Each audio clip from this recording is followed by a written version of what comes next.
Okay. All right, it didn't say it's recording, but it says it's recording. So good. Can everyone hear me? I want to make sure my sound and everything's working. Is it? I think everyone's frozen suddenly. Okay, hold on.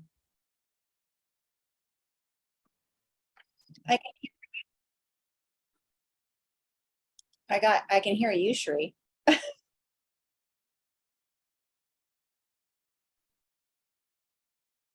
We can't hear you, Joni. Okay, I was muted. Joni, I think your screen was frozen for a good 2 minutes. I know. I was completely kicked out Oh. of the thing. So it's back. It says it's being recorded. I hope this doesn't continue the whole time. Hopefully not. But let's get going here because I have a lot of things to discuss with you and a lot of realizations that have come my way, and actually in the past 2 days. And one thing is, I pulled some very interesting messages today, very, very interesting. And I think you'll get a lot out of this. And this is going to be a really, really good week for everyone in terms of realizations and change and transformation in your life. So let's go ahead and jump into, now first you're going to think, what the heck does this mean? But to me, it is very meaningful for what I have discovered. So I hope you can see it without the glare, but it looks like it's some old beat up machinery that's in the water and it's junk. It's, it's been ruined, it's trash. And it looks like it's in a kind of impoverished area in a way, but it just looks like something that needs to be kind of cleared out and cleaned up. And that's exactly what I see in our lives today, that we need to get rid of all the junk. There is so much junk and garbage and trash that's still hanging around us. And it's time that we wake up and clear it out. So there's so many things that are really manifesting lately, realizations. And the message that I get for all of you is to listen to the signals or the signs that the universe is trying to teach you right now. And I'm telling you, there is so much, and particularly one of the things for me is not to be poverty conscious. This is kind of like when you get rid of the poverty conscious, you're getting rid of all the trash and the junk in your life, all the old concepts that we kind of have been raised with. All of us have been raised with this poverty consciousness, especially if you had parents like I have that were born during the Great Depression. All they knew was poverty, and that's what they pretty much taught us. But another book I was reading, it's so interesting. It's called I forgot what, but it's by Waddles, and he actually was born 1911, and I forgot when he died. But anyway, on the cover of the book, it says The Secret Behind the Secret. And it's like manifesting wealth in your life. And what it's all about is getting rid of all these old concepts that don't serve us anymore. And you're going to find that a lot of things are going to come up these days, especially since Saturn has retrograded back. You got kicked off. You're muted. You're muted. Thank you. I got cut off again, and when it brings me back, it mutes my microphone. I hope this isn't going to be for all day, but let me just let me give you the other messages that came, because now I'm looking at both sides of the book, and this one is really interesting. I don't quite know what it means, but I think you guys can help me with this one. And this looks like, it's somewhere around Stonehenge, where there's people that are in a circle doing a ritual. doing a ritual. And what are rituals? To me, it's making something important, or you're making a truth or making something about your life, sort of like bringing it up and realizing something that is of importance to you. That's what I think all holidays and rituals are. They're taking ordinary days or ordinary things and they're making them into special importance, where you give praise and you give thanks for something going on in your life. And I think that's one of the messages for today too, that came up loud and clear. And that is to have appreciation. I want you all to mark down that word, appreciation, because I want all of you this week to come from a place of something that you feel really appreciative of. Okay, this is really, really important. This came to me, but realize what it is in your life that you need to eliminate. What is the trash? And you know, something else that just came to mind, looking at this, the trash, the junk, the machinery that is no longer able to be used is in the water. Do you know what water represents in symbols? Emotions. So this emotional junk that doesn't work anymore. This vehicle doesn't work anymore. Get rid of it. You do not need to be having this junk laying around in your emotional body that is preventing you from doing what you've come here to do on planet Earth. Seriously, that's what this class is about. We want you guys to realize your mission, your message, what you're here to do on planet Earth today, this week, before we meet next week. And if it takes you doing a ritual, whatever makes it feel like making the unimportant important, this is what you have to do. Another thing that's wonderful about this vision, this picture, is that people have come together, like-minded people. They even dress up in the same clothing to make themselves connected in the same way with the same purpose. And the fact that they're holding hands in a circle connects them. Remember, we looked up circles. Circles are connectors. And this is like majorly important for you to realize that we have come together in this circle. Yes, we're not holding hands, but we are connected through the internet. This internet better not disconnect anymore, because the whole issue here is staying connected. And that's what the holding hands in a circle is about. They're connected and they are in honor of something they believe in. What do we really believe in today with this message? What is it you truly believe? You've got to honor that and be appreciative of it, because we no longer believe this limited consciousness and thinking that has been a part of our world up until recently, because this is what the world teaches us: limitation, lack, and there's not enough to go around.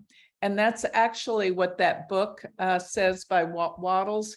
You've got to come to a point, and I wish I could find it. Let's see. I think I was reading it yesterday in the sauna, because I take hard copy books in the sauna because you can't take any kind of, internet stuff. Oh, well, I'll get it for you.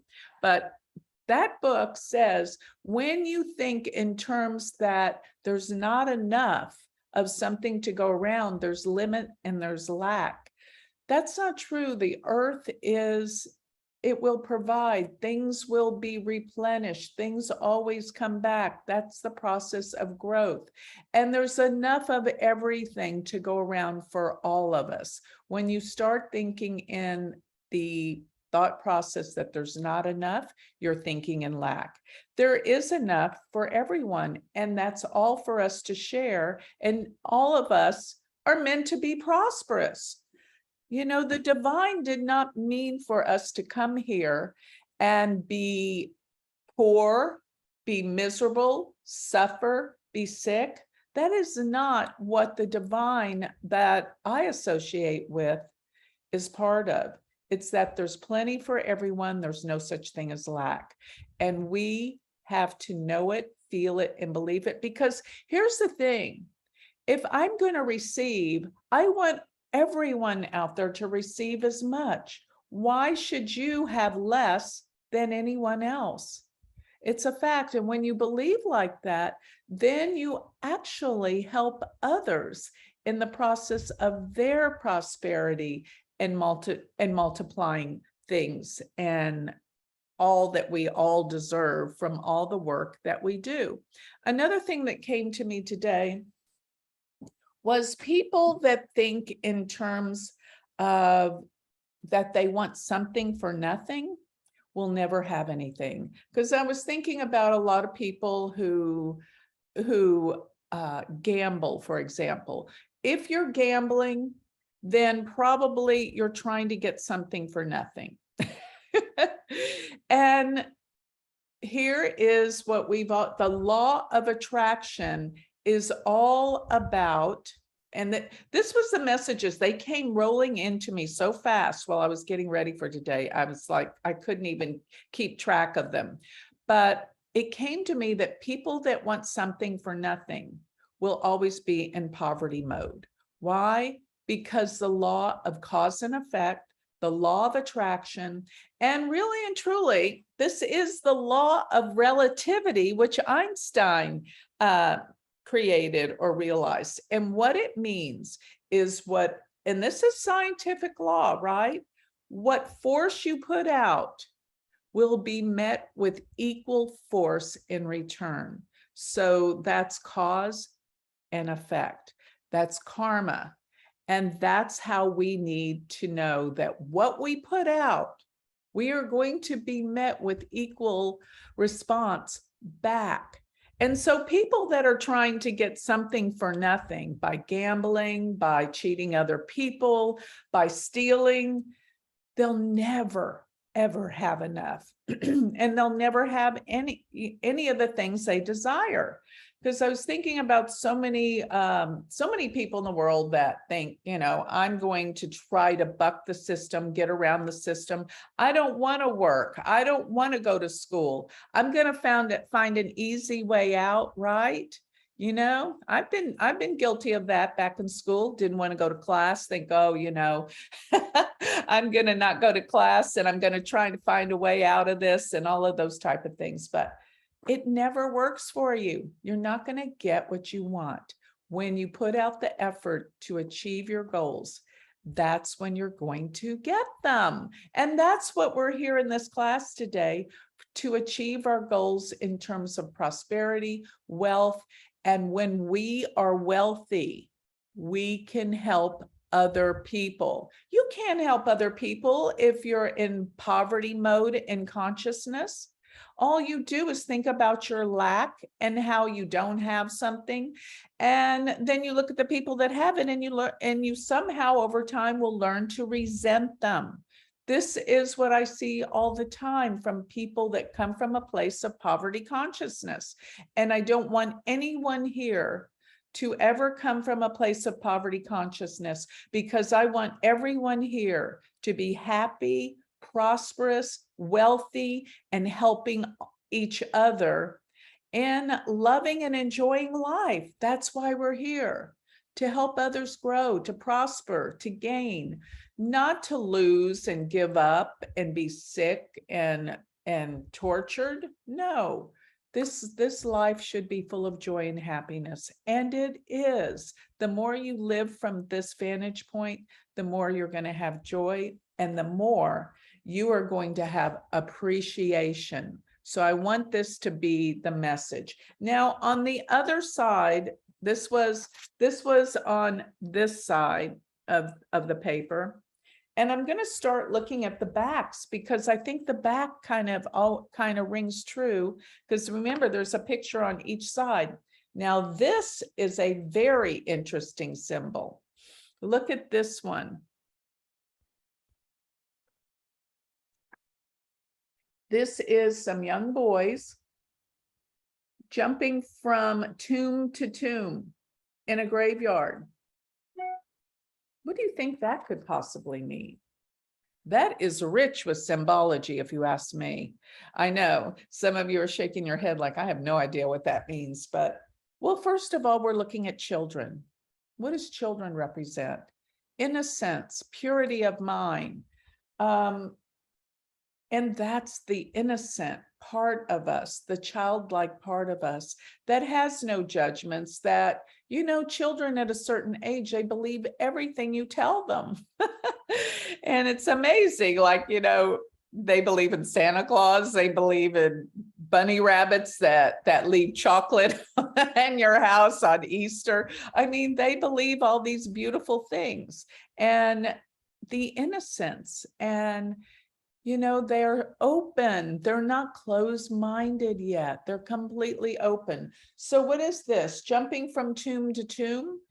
This is like, to me, the transformation of the death process, where we go probably when we die. Probably we get old and we get rigid in our ways, and that's the end of our life.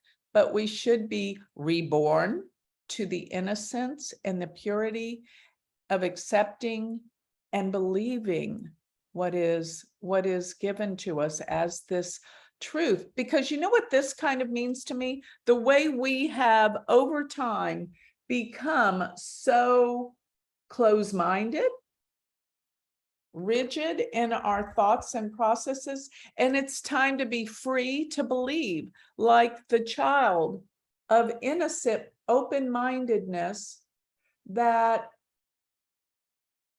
transcends life, that really is a part of the innocence that we are supposed to have, instead of all the judgment that probably puts us in our tomb way too early, I think, because when we get to be cynical, when we get to be not believing in the goodness and the beauty of life anymore, we will, it's going to cause disease and we're going to die.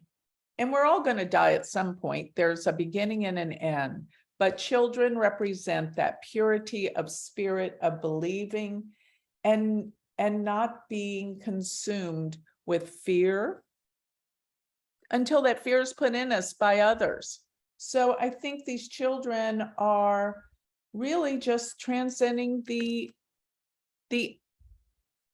death process. And what puts us in the death process? I think all of our terrible negativity. Okay, one more picture. And this is going to, I don't know what this means, but I don't know if Emily Butts is here, but she did a whole article for the last magazine. It was one of the research articles for the university. She did it on volcanoes and volcanic eruptions. And here is the last picture. What do you think all of these symbols together mean? Well, to me, it thinks this is, an explosion. This is like a purging of all the things we're talking about. First of all, getting rid of all the junk in our life, all the stuff that doesn't work emotionally. We have to get rid of, and I think it's important to realize that this is a vehicle that used to work, but it doesn't work anymore. And it's garbage, doesn't work, and it's in our emotional body. We have all this garbage. And I think coming together to realize our inner truths, that this garbage doesn't work for us anymore, to come from a place of innocence and belief that the world is beautiful, but what it's going to take is probably for the world is a purging. That's my analysis of it. It could mean something else entirely different to some of you. And I would love to hear from you if you saw something entirely different that this can represent for us and our learning for this week of what we're here to learn through. Anyone have any suggestions about these messages?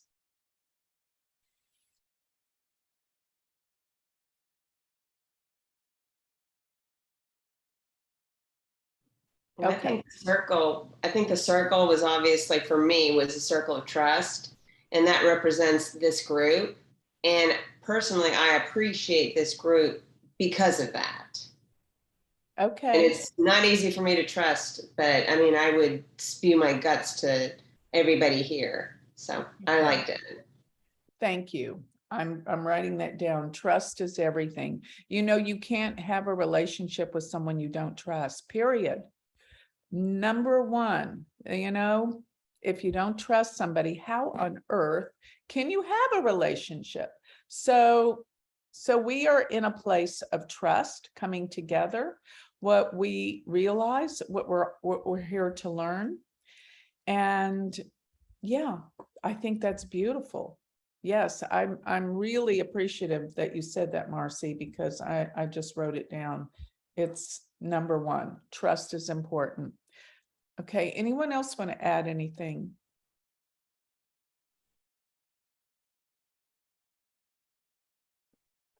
You know, and I think children are the most trusting, and it's so sad that they learn not to trust over time. That's where we are right now. Okay, surely there's something someone else saw that I didn't mention. I think you're right on.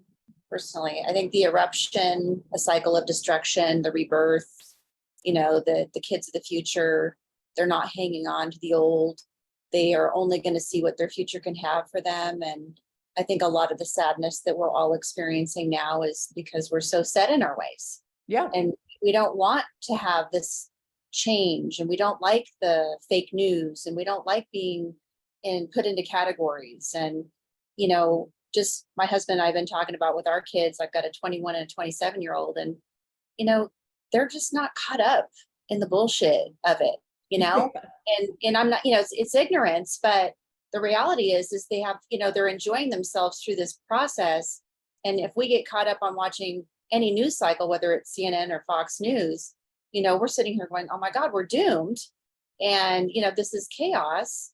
And, but there's definitely a fight against the old ways of our democracy and how it's going to transform, whether we like it or not, because the people in charge right now are definitely in control. And the conspiracy theories out there is it's all behind the scenes. My mom is one of those. She just thinks that everything's fine behind the scenes and just and I'm like, man, they need to get up and just speak out or something, because we're all sick of waiting. So yeah. but I think that's what the kids, jumping on the graves like that at first, it seemed like a really dire thing, but the energy's saying that they're going to be fine no matter what the future holds. They're still going to be okay. Yeah. So Great thing that you said. The kids represent our future. Yeah. And they're like walking over all this stuff from the past, these tombs, these old, people. Well, they don't have to necessarily be old, but the tombs do represent people that are gone. And these are old concepts that need to be gone. And the kids are just, their future. And maybe this is symbolic that the future is going to be different because of these kids. And like you said, Michelle, your kids being 21 and 27, they don't go for all this nonsense. they don't even want to pay attention to it. They're playing, Liam's in Spain and he's Right. traveling and going to all the national parks and enjoying himself. They're not hooked on politics. They still might vote and place their opinion, but they're not caught up on who's right or wrong, who's telling the truth, who's lying, which, as parents, we're sitting here going, oh my gosh, this is horrific. You Right. want to express how bad this really seems. But in the reality of it, that's our perception. That's right. And, when you first pulled up that picture of the flooded out picture, there was flooding in Kentucky just not so long ago. And so that was kind of the first thing that brought it up. So being the ravaged storm left conditions, and like the water, like you said, the emotion attached to that.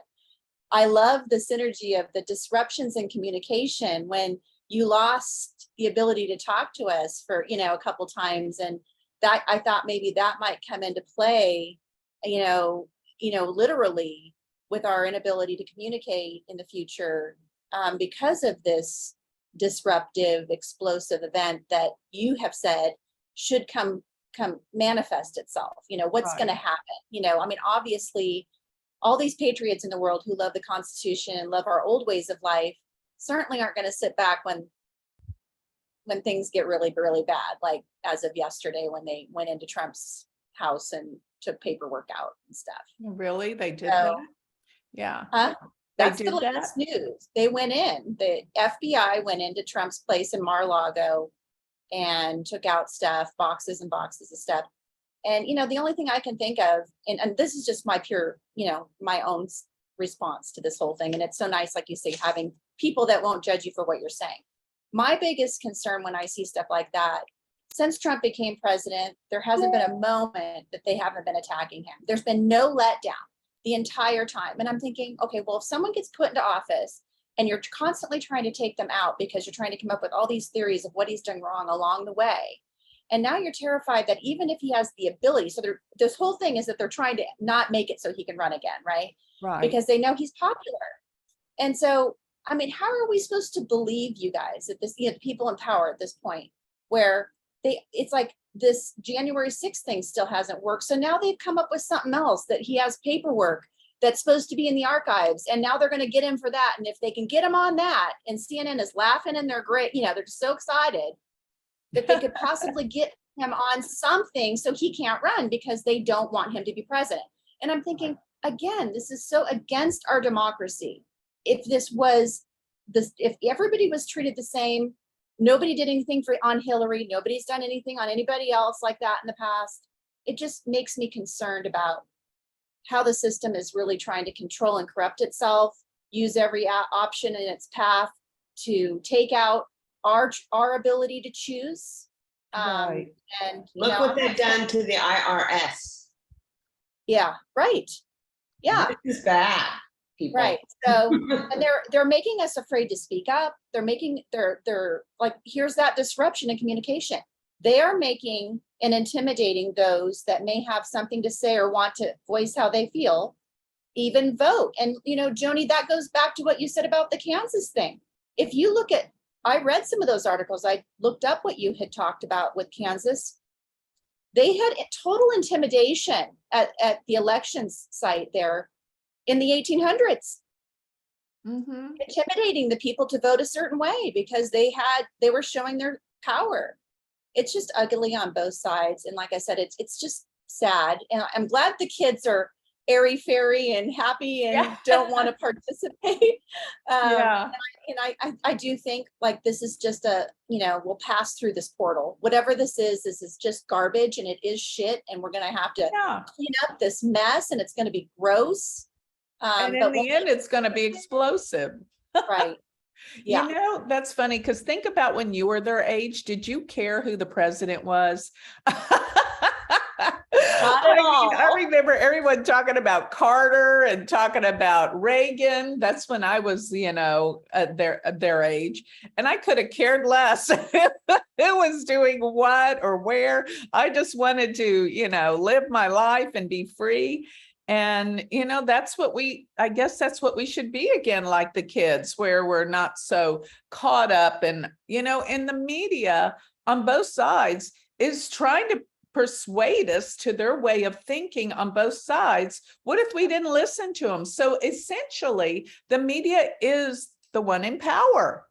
Yeah. They're the ones in power because they can control how people think. And if they can control the way people think, then they can control the world and our nation. So, and I remember I could have cared less. I mean, when, but now looking back, I'm thinking, gosh, this is a lot like the Carter era right now, because I remember the gas lines and people, not being able to get fuel for their cars. And they were like miles long, people in front of the gas stations. And, the whole issue of oil and gas has come up again. It's always the one, my husband used to hold up this sign that would be, what do you think is the problem going on with the world and corruption and stuff like that? And he would show this sign that said 710, and then he would turn it upside down. It said oil. because it was always people fighting over oil and gas. And if you read about the historical concepts going back about oil, what the British did to the Middle East in order to get their fuel and oil from them back, I don't know if it was the 1800s or somewhere around then.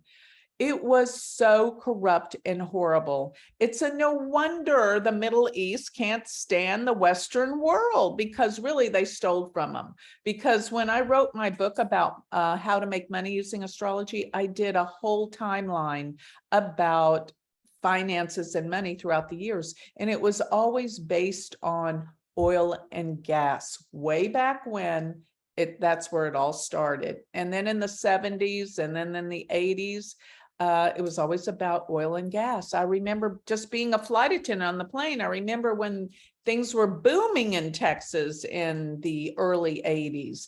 And I think I told you guys before, you know, we would be serving all the oil guys, because back then, when I started with Southwest Airlines, we only flew in Texas, right? So I knew all the politics, what's going on in Texas. We used to get $100 bills for tips constantly. Now, let me remind you, we're not supposed to take tips, right, on the airplane as flight attendants. But they say if they insist, you've got to be gracious and say thank you. So, I mean, that was, you know, we didn't make hardly anything back then. I think I made $700 a month. That was my salary.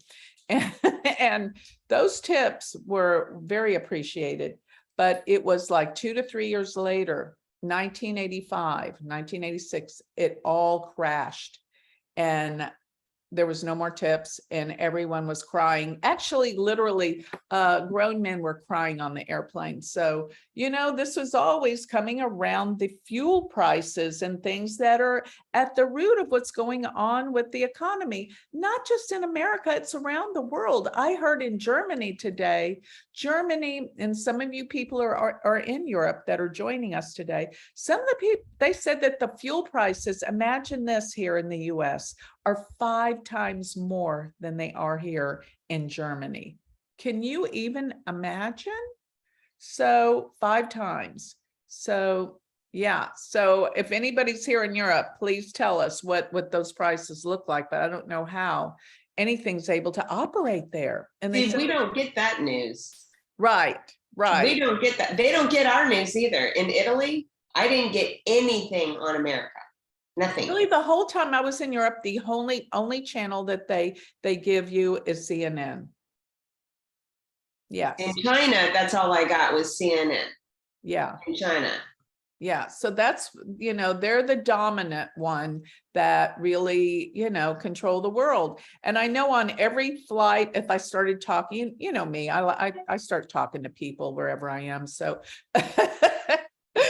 one of my daughter-in-laws, she never talks to people. She seems so snobby. She is not a snob, but she never, ever will talk to people. Even when they'll tell her something interesting, she'll just kind of, you know, start looking the other way. But I talk to everyone. So, you know, on the airplanes and stuff, when we were traveling all over Europe, everyone was like, oh my God, Trump is the most horrible man ever.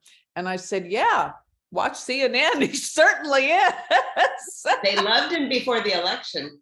They loved him. Really? Absolutely. They loved him before he became a candidate. Okay. When he was I donating. see. Before he was running. But you know, the thing is, people are going to choose what they believe based on their past. Well, let me see. Am I frozen again? Oh, crud. I am. Here. She'll be back. Okay, I'm back. Wait. Oh no, that wasn't muted. Sorry. I guess we're just going to have to put up with this. It says my internet's unstable, but I'll be back like you just said. So, whatever I'm talking about right now, I'm being disconnected. So that's symbolic. What was I saying? I was saying how, you know, everything. And they're always making it about Trump. It's not about Trump. You know, Trump is simply, he is a catalyst for what's going on in the world. Like him or not, he's triggered so many hot buttons for everyone. And I know, depending on your background and who you are, you're going to have an opinion about Trump, and it won't be kind of either, it's always extreme. He is very, very extreme, especially when you look at his chart. My God, the guy's got the craziest chart I've ever seen. I say he is just a wonderful chart to really study and learn astrology from, because it's so pertinent how extreme his chart is and what the whole predicament that he created in the world that's caused everybody to be polarized. Really, he was at the core of this, whether you like him or not. He was the conduit to the change that's happening right now. And in my opinion, it needed to happen. Okay. So that's all I can say about it. So, but let's not get too political. Let's get out of the politics, because I don't want anybody to stop listening because of whatever they believe. I want us to be together in our message. So let's go and look at the astrology. Let me share my screen with you, and we're going to see what we can see here for today. So today is August 9th, and looking at this, here's the ascendant. Every week it moves up. So next week when we meet, the ascendant's going to be in Libra. Yes, we're going to have a Libra ascendant, because now we're in the very tail end of Virgo ascendant. See, the sign that's rising on the eastern horizon at the time that the chart is erected. As the seasons change, as the year changes, the ascendant moves. So that's why you're going to find that every week it moves, a certain amount. I forgot what the degree was last week, but it's moved forward to 28. And I know that it's going to move forward to Libra next week. So we're going to start seeing the ascendant when we ask these questions about what's happening in the world. It's going to be with K2. And that's interesting, because it's going to be more volatile as the ascendant degree goes with K2. And, look at this. Tomorrow, Mars will go into Taurus. Mars today is at 29 degrees of Aries, the very last degree of a fire sign. Now, that is not Gandanta. Gandanta is when it's at the very last degrees of a water sign, but it's still the last degree. It's like there's something that's about to shift and change, because the way we can really look at this in terms of what these planetary energies are telling us, Mars, I've always said, is a trigger of events, because Mars is action and energy. Now, the fact that it's in Aries, it's something like the last holding on to something. It's like the very last tail end of something. But Mars being in Aries is so intense, because Aries is the sign that's ruled by Mars, and it's a sign of war. So we've had a lot of things that have come up that are extremely threatening. Yes, over the course of the past few weeks, especially when Mars came together with Uranus and Rahu, that triple conjunction triggered things. And let me just say this, those things are going to be coming up. I've noticed that when something's triggered, that's the beginning. Now, we don't see a whole lot, but there's things brewing from that trigger. And moving forward, Mars is not going to be so comfortable in Taurus. And as I went back to each time Mars went retrograde in Taurus, there was always a deep recession. I went back, it was the early 90s that it was in Taurus before. And the other year was 2008. Those were definitely years of a recession. And, if you're watching the news, they're going to say it's Biden's fault, right? You know what? You can't blame Biden for this recession. Let me tell you why. It's happening all over the world, and it's all because of COVID. But what's so funny to me is whoever's the president, they're the ones to blame. So it doesn't matter who the president is around the world. Come on, every world leader is causing a recession in their country. No, it's the whole COVID thing. It's the domino effect from the COVID thing. And it's going to get worse probably. Here's why it's going to get worse. And we should be talking about lack, but because there is lack, there is the opportunity for us to bring prosperity. Look at where things need to be, where the growth needs to be, because anytime there's lack, there's always an opportunity, because it is what the mother of invention is. Look at where the opportunities, things are changing, and there's definitely opportunities. But going back to this lack, every country in the world is suffering. Why? Because there's the fuel has been cut off. The fuel, I think they said the pipeline from Russia is being cut off to Europe. That's why the fuel costs have gone up in Europe. And in the United States, a lot of our fuel's been cut off because of the new, laws trying to make everything green. I agree to make the planet cleaner, but you don't do it overnight. You should, slowly but surely put, like regulations and time periods. The thing is, if they really want us to all drive electric cars, make them cheaper, not more expensive.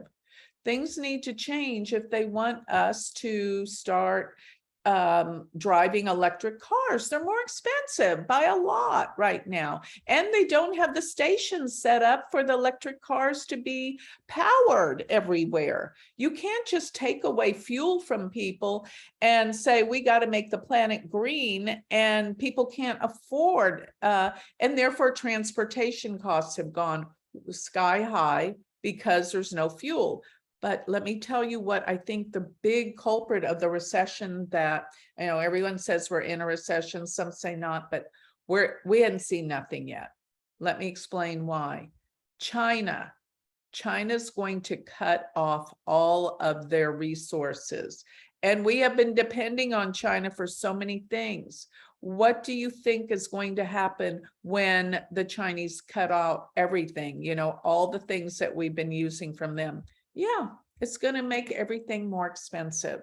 And that's where I think the whole recession thing's coming about. So if you see where you can replenish something that has been cut off, this is your ticket to success right now. Like I said, always look at everything that's difficult as an opportunity, because it is. It absolutely is. So start thinking, for all of you that are in business or have a business mind, what can you do to counteract these issues that are about to fall upon us because of the trends in the world? Okay, so this is where I want you to start using your optimism, your positivity, not falling for, oh my God, everything's going to get so expensive because China's going to cut us off and we're going into a world war. Stop it. Start thinking how this is an opportunity for you. I want all of you guys to think that.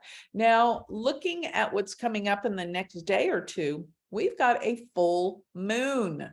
The full moon, I believe, is the 10th and the 11th. The moon right now sits in Sagittarius.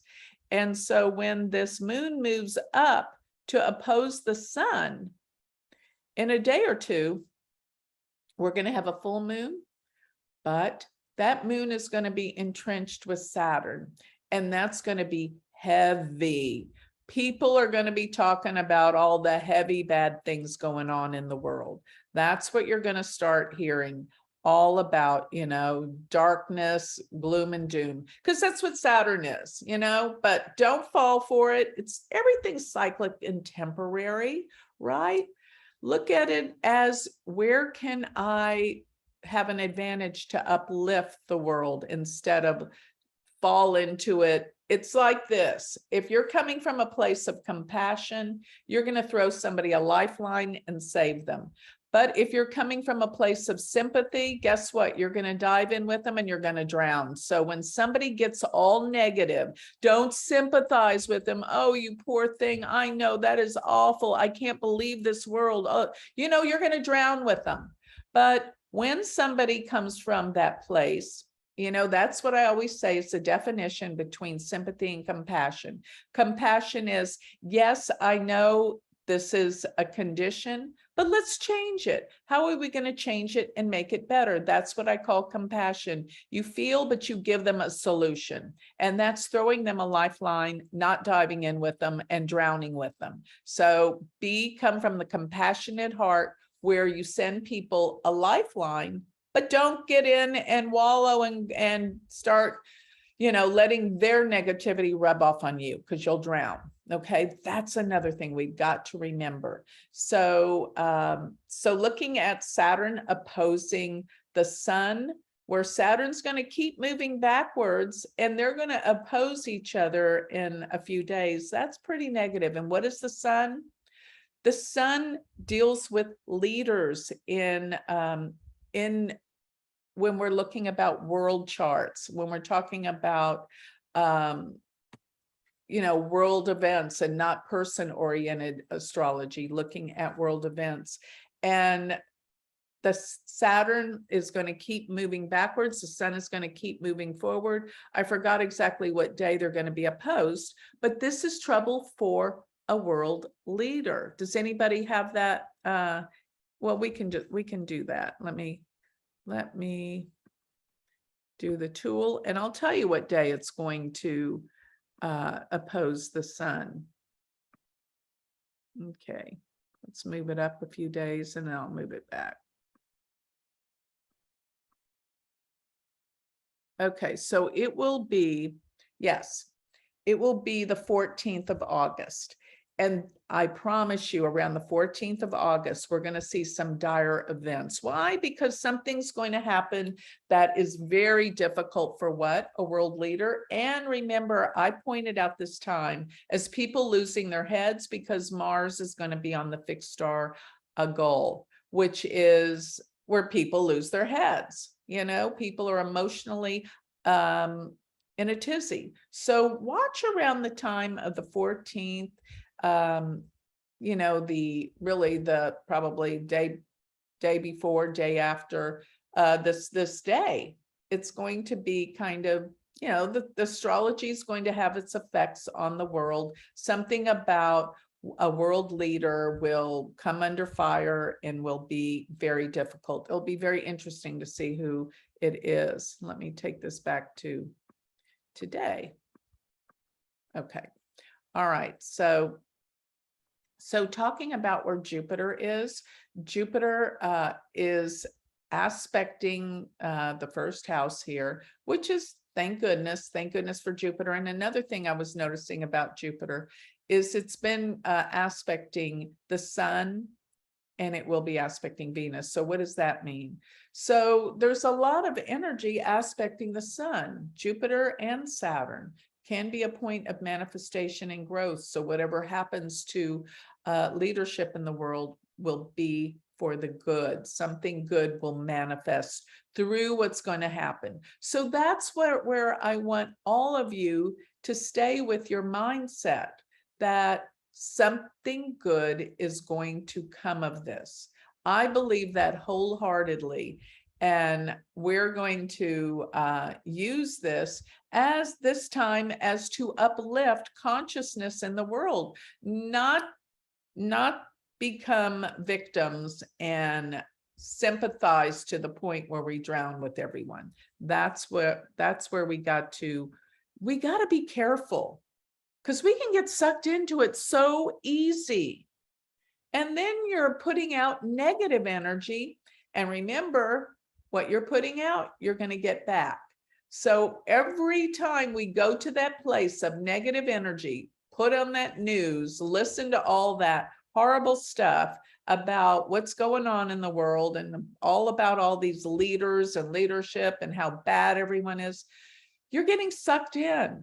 Let's stand back, come from the light, and remind ourselves we're here to uplift the consciousness and always come back with something positive, and not positive that's contrary to either of the leadership that are opposed to each other. Come from a place of who you are and what you're trying to do.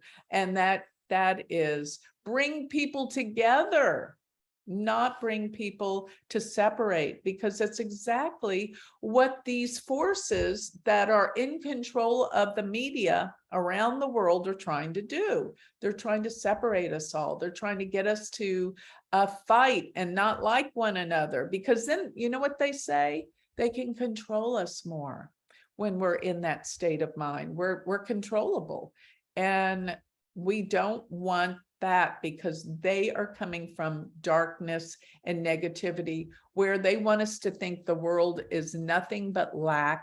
There's not enough fuel to go around. There's not enough food to go around. There's not enough energy to be had. This is not true. Only when you believe it's true does it become your reality.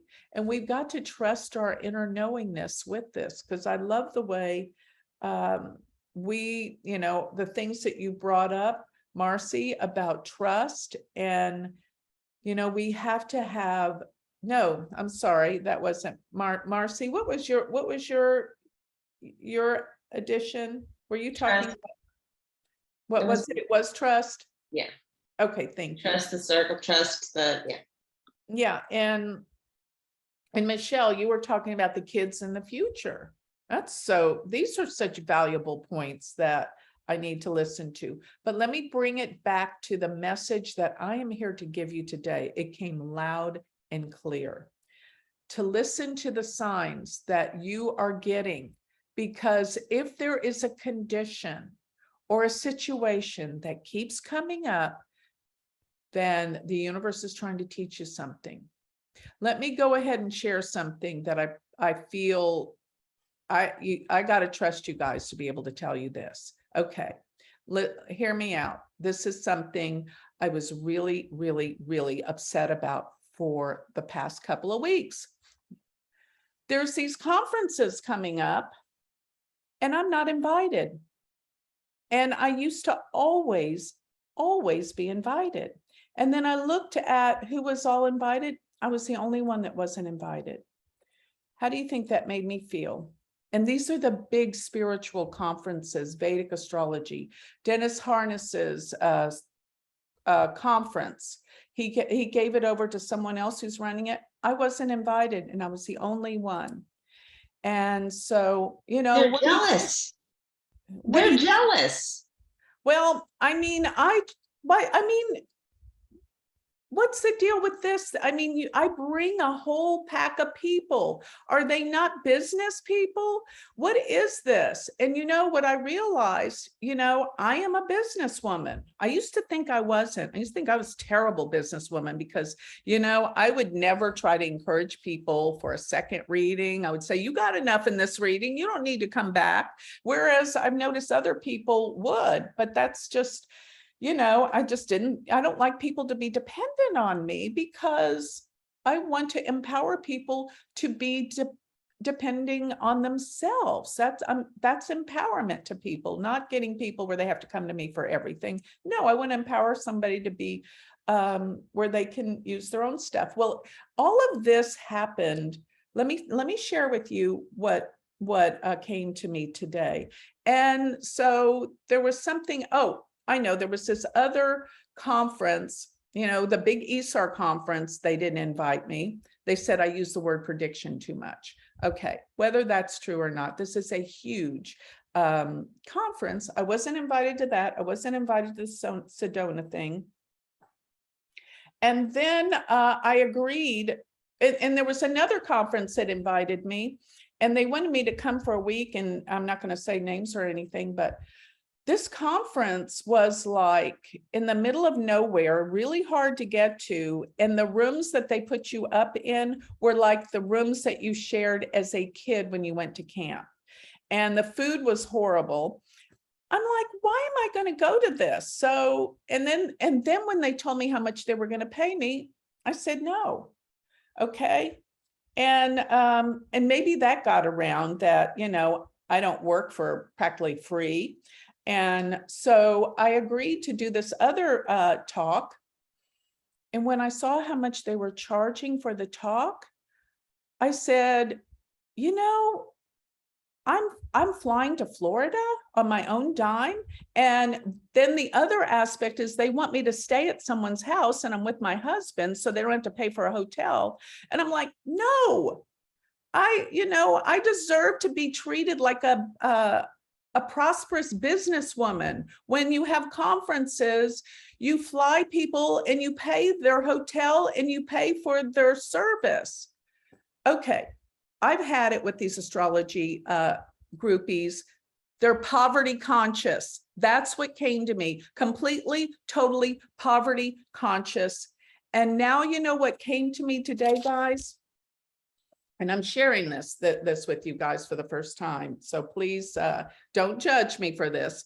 But it came to me that I need to be just doing my own thing. And if I want to go to Florida, I'm going to go to a hotel. I'm going to tell everybody, come join me. I'll do a talk and we can all sit around in the restaurant and I can give a talk and I will make this prosperous for me, everyone.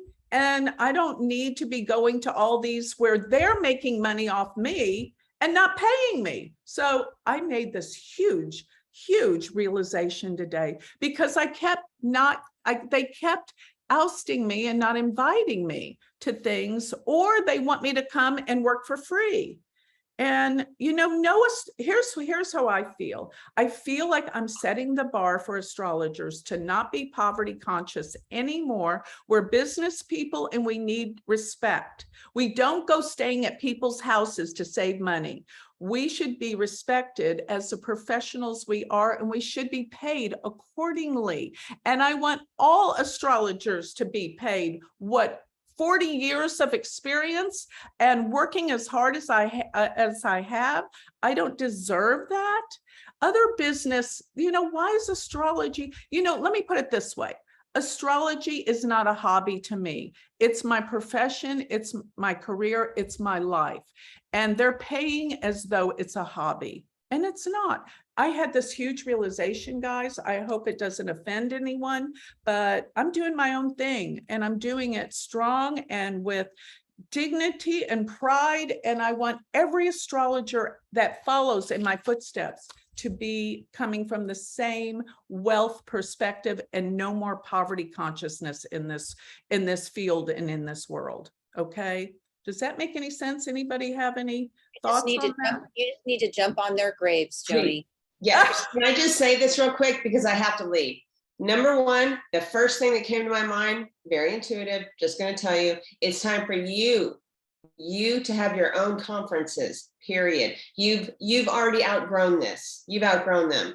You are an author. God only knows how many times over. You are an incredible astrologer. You are a life coach. You have so many things under your belt that these people don't even have. They don't have what you have. Do you understand that? I'm hope starting God you to. do. You need You know to what, Marcy, preach it. You are on point 100%. You have what they don't have. I have goosebumps from head to toe. As soon as you started, before you even opened your mouth, I knew it. And I swear to you, I was like, nope, you are so far above them. You just like propelled, like way up. Who am I following? I'm not following anyone. I'm following you. I am in a Vedic, I'm in a Western tropical astrology class. I have been in it from January. I'm writing it out. I'm going to finish it. That's why I didn't sign up for your Vedic class because it's too confusing.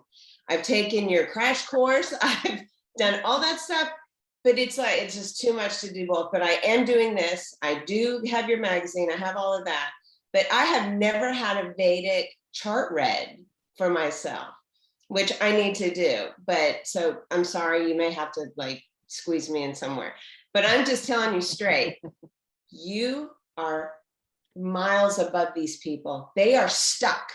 Okay. They are stuck in They're poverty stuck. consciousness. They're stuck. You jumped above them. Okay, I'm done. I have to go. I have a Don't you think you always felt like an outsider though, when you've been at those conferences, Joni? Always. Yeah, because But I mean, that's what I Joni, saw. you started our whole like today's session talking about getting rid of trash, old Right. emotions. Yep. And you were so up leveling, and you're setting the chart, you're setting your own course. And you are so right about the poverty consciousness and spirituality and all that kind of stuff that's going on. And thank you for not accepting it. And that's why it's not resonating with you. And it's all just in a way, all the things that you're doing, it's coming together to really step in a more powerful position. And I'm so grateful that you shared that, because that's a very vulnerable thing to share, but it was so relevant to today's lesson. It So really thank was. But I was so afraid to tell everyone because they're going to think, oh, she's so money, hungry and conscious. But, this is my career. Why should I be charging the prices as though it were my hobby? Also, to stay at someone's home. I mean, Yeah. Oh my God.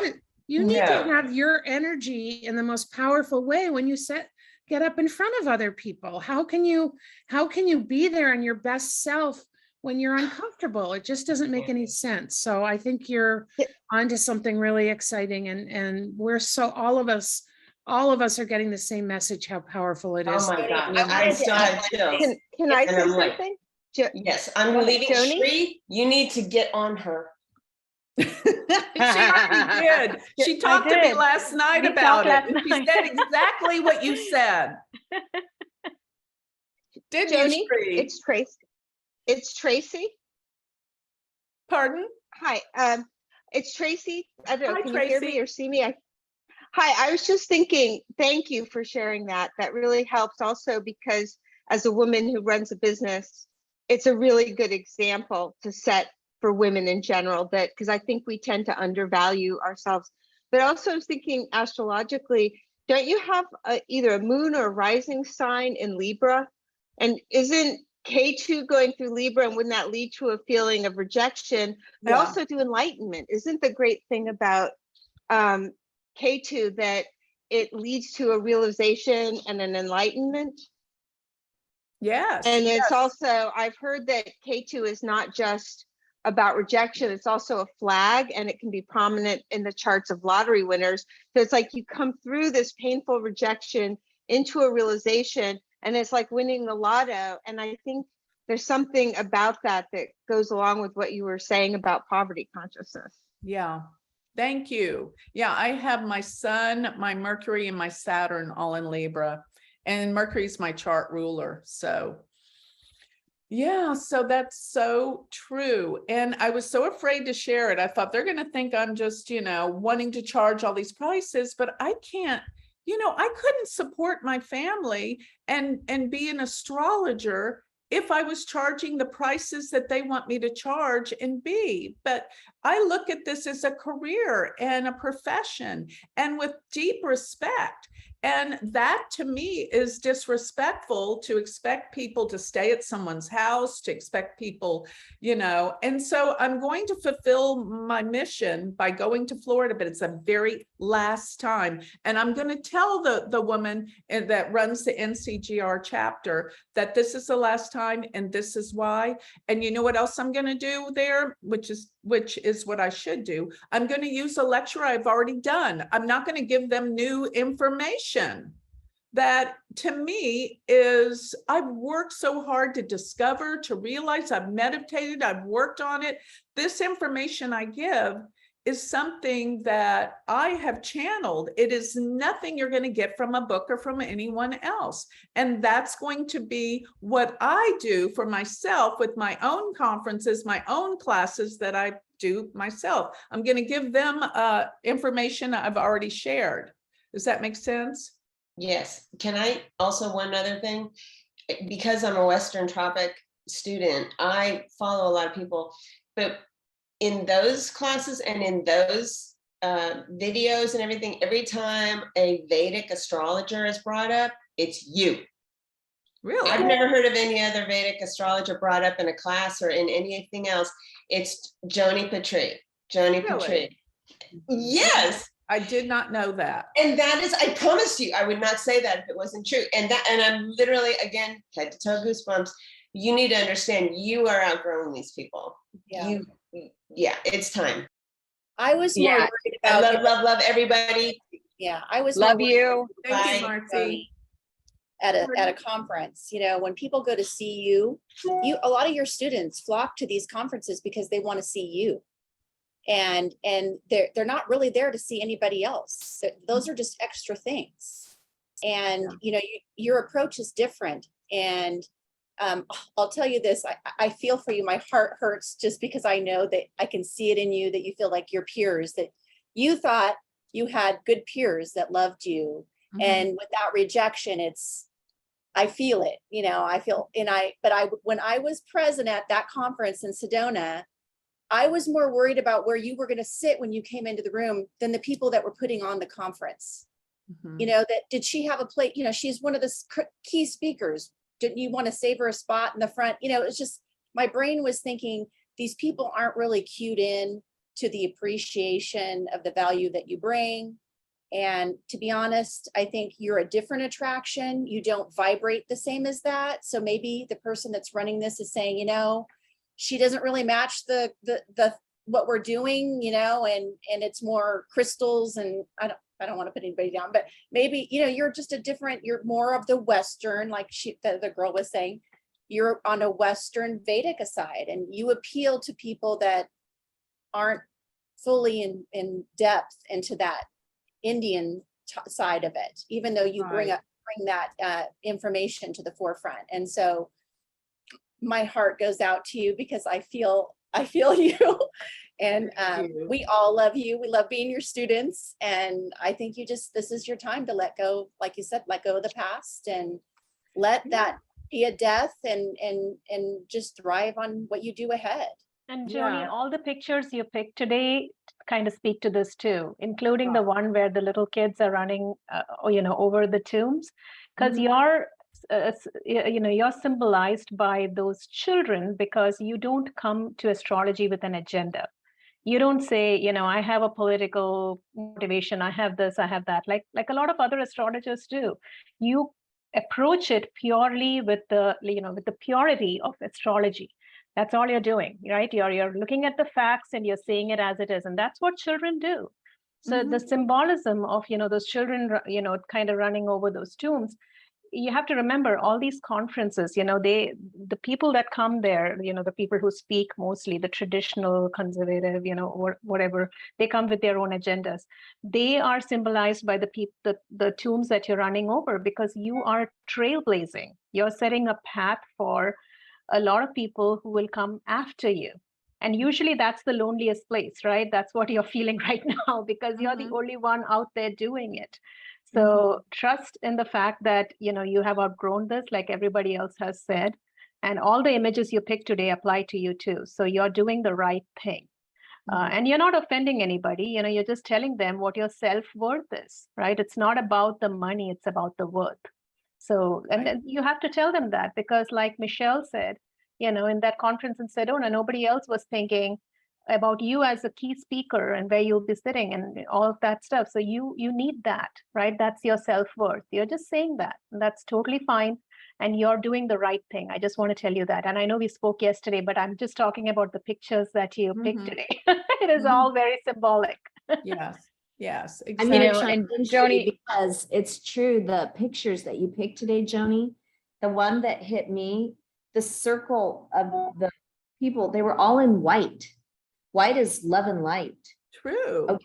And it was a ritual. And this group is a ritual. And we've come together in a circle. And the nuclear bomb is that you're blowing up the old way, which what I went to Sedona too, and what I did not like about it as the new Vedic astrologer was that those old farts put themselves at their own table and never talked to me. They never said hello to me. They never introduced themselves. They just looked at me. It's like, wow, they have a responsibility to parlay the knowledge of the Vedas, just like you do. You do it through your books, your teachings, your YouTubes, these groups. And you're just different, and you are a businesswoman, and you've surpassed all of them exponentially, and they can't figure it out because they're not doing the knowledge of the Vedas through the light. They're doing it for their own personal gain. In my opinion, that's all my opinion. And I think what you're doing is you're raising the bar, raising the vibration, bringing together the energy that was always meant for this gift of astrology, and making the world a better place. And your conferences will be so much better and such a higher vibration. And you know it. Yeah. I don't even have to say this. Deep down in your soul, you know this. That's why you're doing this group. You know this. Yeah. Yeah.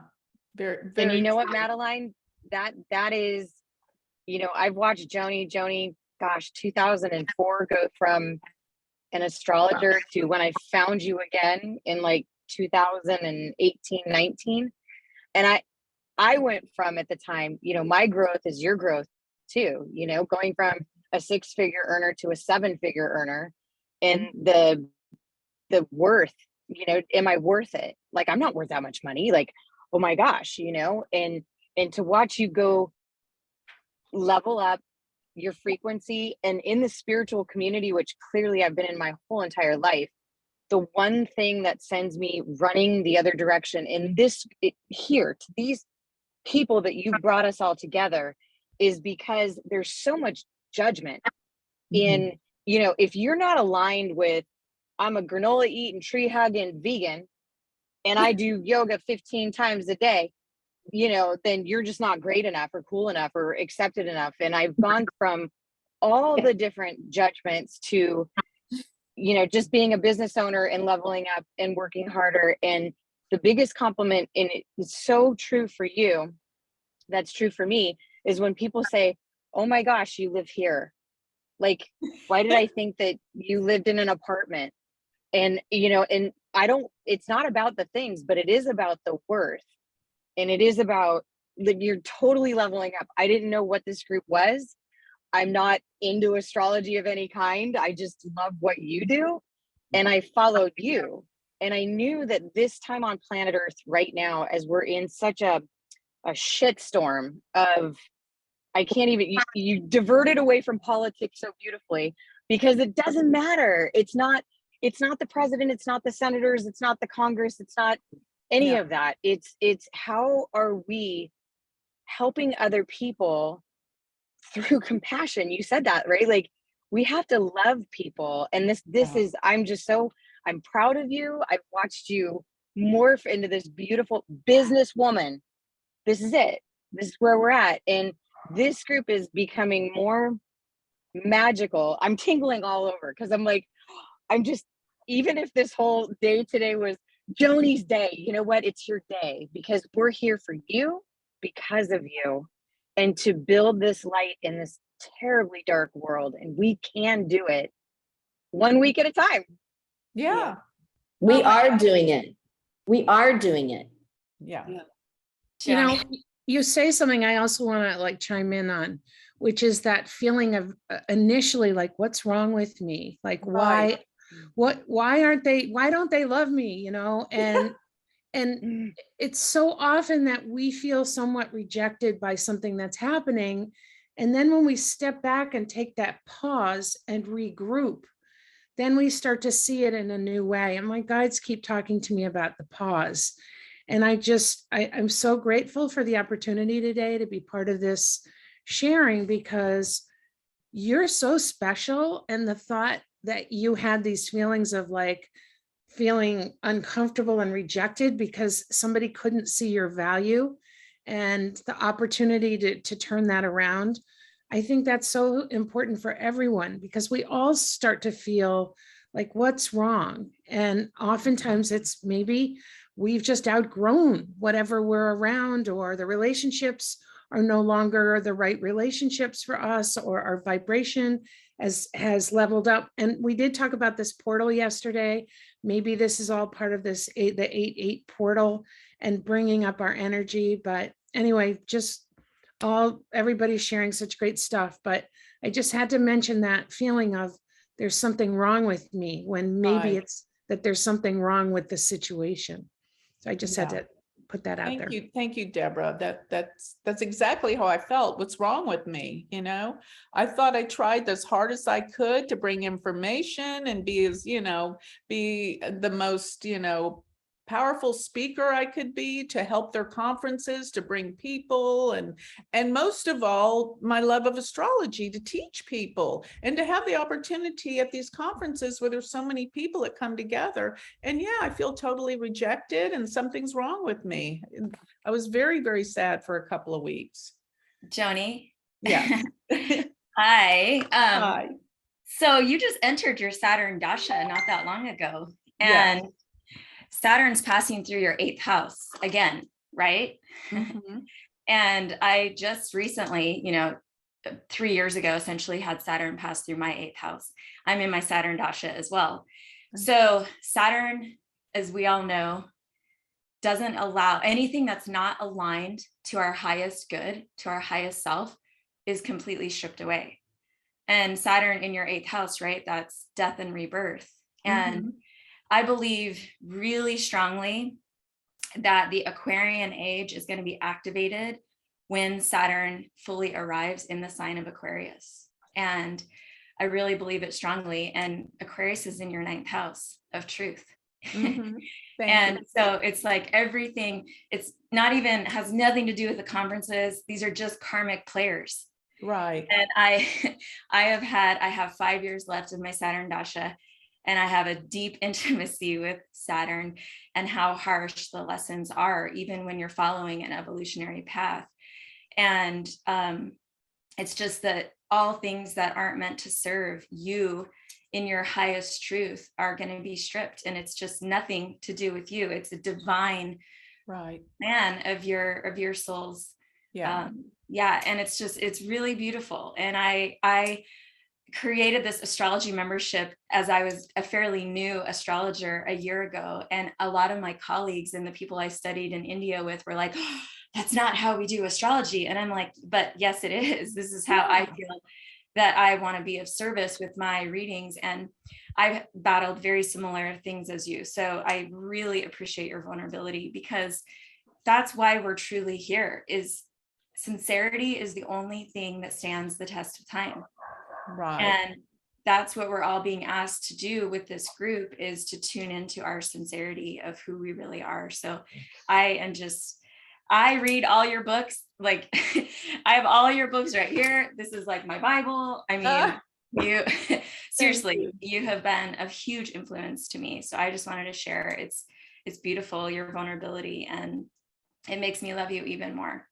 Thank you, Angie. Gosh, I didn't want this class to be all about me. I was just sharing, because in reality, these pictures, like everyone noted, were exactly part of what I was concerned about over the past 2 weeks, and what I realized. And the realization I made today about forming my own conferences, which, by the way, next June, we're going to have a conference here in Dallas.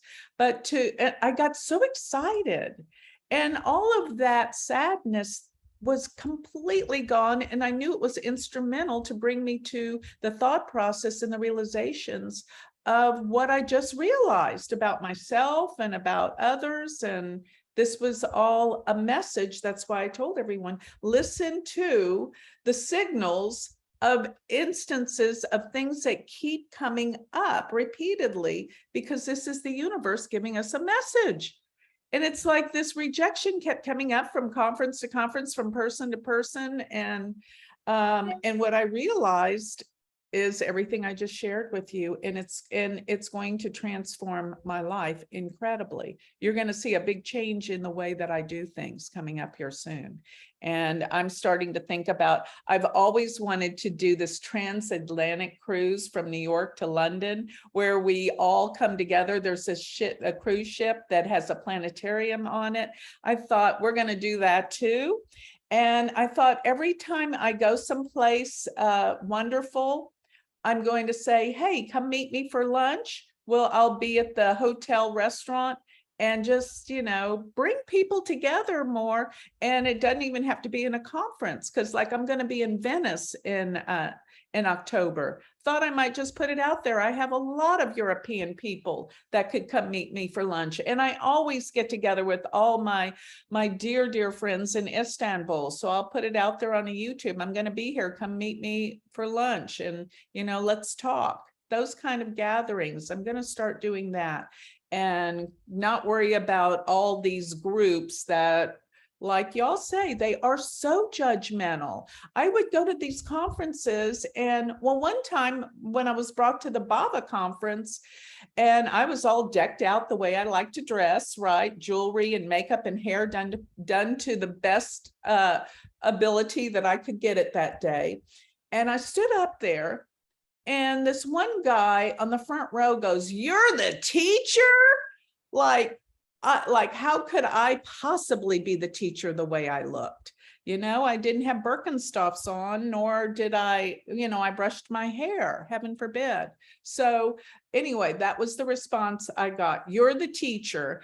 And they were, the British can be very, you can't read them. They're so, detached, right? So luckily something came right. The divine gave me a message, and you're going to think this is ridiculous, but when you make people laugh, they loosen up and they open. So I said, I just love England, and I was one of the keynote speakers there, and people were looking at me like I was a joke, right? So I said, I just love London. The last time I was here, I was in a mall and this girl came up to me and she said, I just love your accent. You sound just like Ellie Mae Clampett from the Beverly Hillbillies. And everyone started laughing and everyone was smiling for a change. And then I started my lecture and they actually realized I knew something. I wasn't the dumb, floozy blonde that they thought I was. They judged by my appearance. And that was amazing. And I remember one of the people who are putting the conference on, after, I was thinking I was being judged so severely, she came up and she goes, you're a star. You're the star at this conference. I was so shocked after the way I was received. And I remember I brought a whole suitcase of my original book, Eastern Astrology for Western Minds. My husband cussed me out the whole way through the airports because he was carrying it. And after we sold every single book from that suitcase, he turned to me and says, "Do you have any more of these books?" So it was so interesting, the way that they judge you is my point, from the way your appearances. And, I'm just a girl from Dallas. We like big hair, And that was how I was raised. That's the way my mother wore a lot of makeup. And I think it's fun. And I'm going to keep doing it, even though people are looking at me like, I'm not smart enough, because I probably put too much attention towards trying to make my face up or something, but I look at television stars and news reporters, they all wear makeup. I don't know what I'm so concerned that I don't fit in because of that. I need to let go of that too. Anyway, but that's how my perception made me feel how I didn't fit in. Does that make sense? Anyway, I didn't mean for this class to be just about me. Anyone want to add any last final notes? But let me tell you guys, from my heart, I love you, and you have really helped me today, all of you, with your comments and appreciation. And the key word for this whole week is appreciation, right? I'm going to be thinking about all of you and everything you said and how much I appreciate all of you, because we come from the same perspective, what we want to achieve, what we want. And that's only the goodness for everyone, and to help everyone to heal and to be prosperous and happy. Bottom line, I want happiness for all of us, and whatever that takes, we're going to do it in this class. So appreciation is what we need to keep in our minds all week, eliminate all the junk in the trash emotionally that's in our lives, and come together with purity of truth and appreciation for each other, holding hands. I'm thinking about the pictures, and the innocence of the children. You know, we have to be innocent again, not so judgmental. And last but not least, everything's going to explode and heal. Everything's about to change. So let's use these tools and these messages to understand that, and the astrology. So any last words about all of this? Go ahead. Oh, go ahead. Sherry, go Yeah, real ahead. quick. So you know what, Joni, I think everybody here just really does feel that sense of appreciation for each other and for you. And so I do really feel that, we feel that. And I think this whole conversation went full circle by you sharing, and it was just validation. And I think what Angie said was right on. You know, this was probably one of the more heartfelt ones I thought I could really relate to. So I appreciate it very much. Thank you so much. I was so afraid to share that, and I'm just so happy I did now. I was scared. Yeah. Thank you.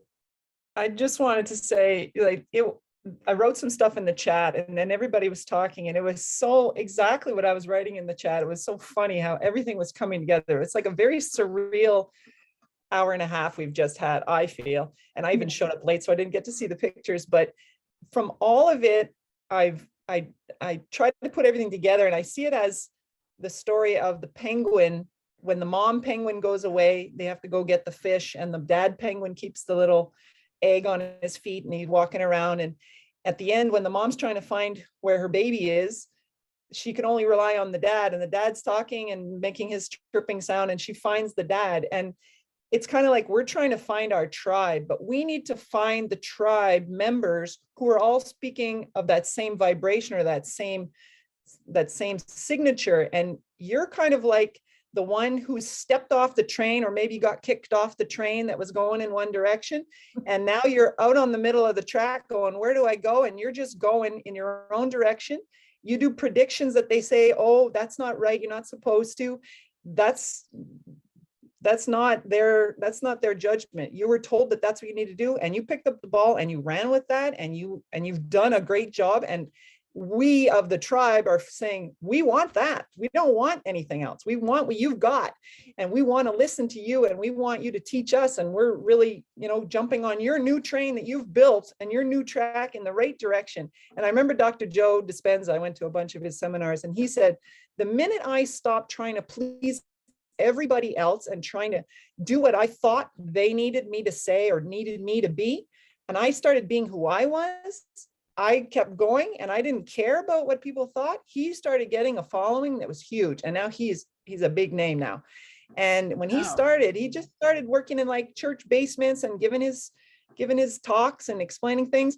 And because he resonated, or people resonated so much with his true being, the way he was wanting to be, he just accumulated so many true people, true followers, not people who are like, oh, maybe this. No, they're true followers. And I think the people who sign up to listen to you talk, because you're coming from your heart and you're so true to what you believe in, there's no wobble in the signature voice that you're giving. You're that penguin who's giving that right voice, and that mom penguin is going to find the baby because of the dad doing the right thing.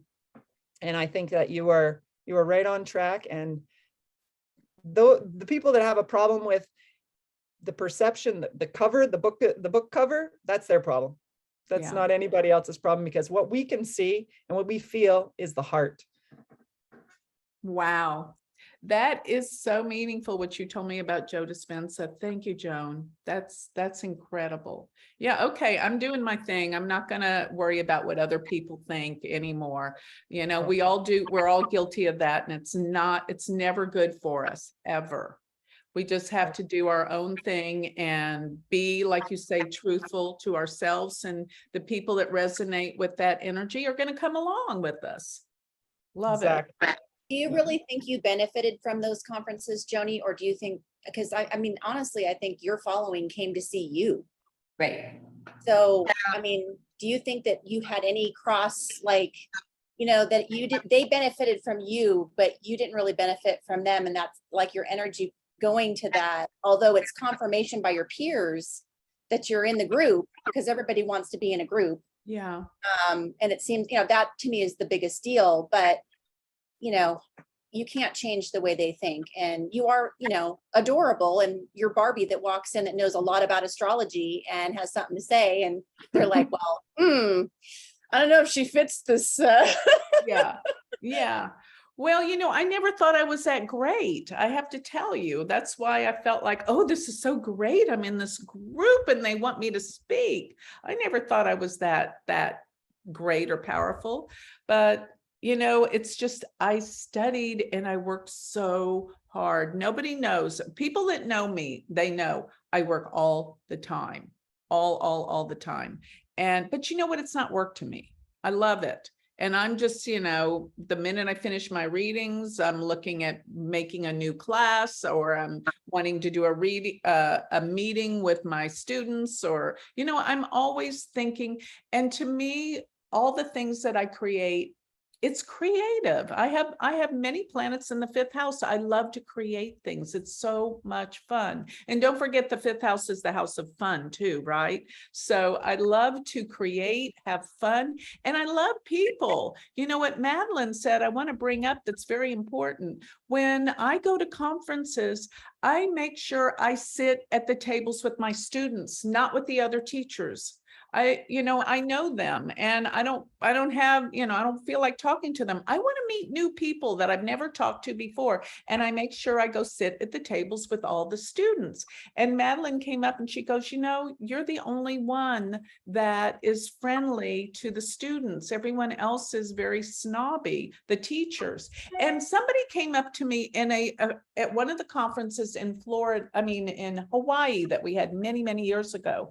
And they said, all these teachers are so snobby. We feel so left out because they only hover together and talk to each other, and they leave all the students, which is the reason why we're doing the conference, out. When I went to West Virginia, the last place I spoke at the Arlington Institute, on the breaks, I made sure I went around to each table and said, who are you? Where do you come from? Tell me about yourself.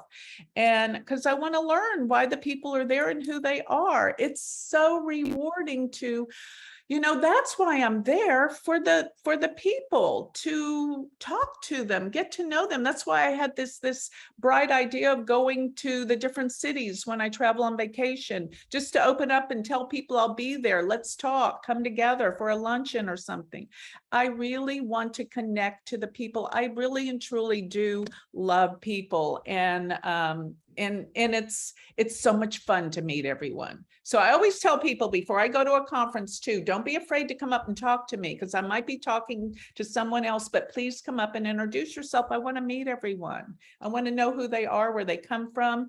And you always learn something new by talking to other people, and when you're doing all the talking, you don't learn anything new. So during breaks and stuff, I like to go talk and learn from other people. But I'm glad, Madeline, you said that, because you came up to me in the conference and go, none of these teachers are friendly.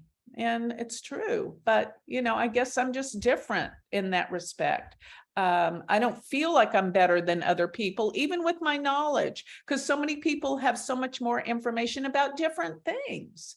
And I want to know what they're up to and what they're doing. I'll share my knowledge, but I want to hear other people's too. So anyway, I've learned so much. I am on a new high, and y'all are going to see a whole different aspect of me, in terms of me opening up the doors to meet everyone and bring more people together of like-mindedness. So yeah, we're out of time here. I hope everyone got to say what they wanted to say today.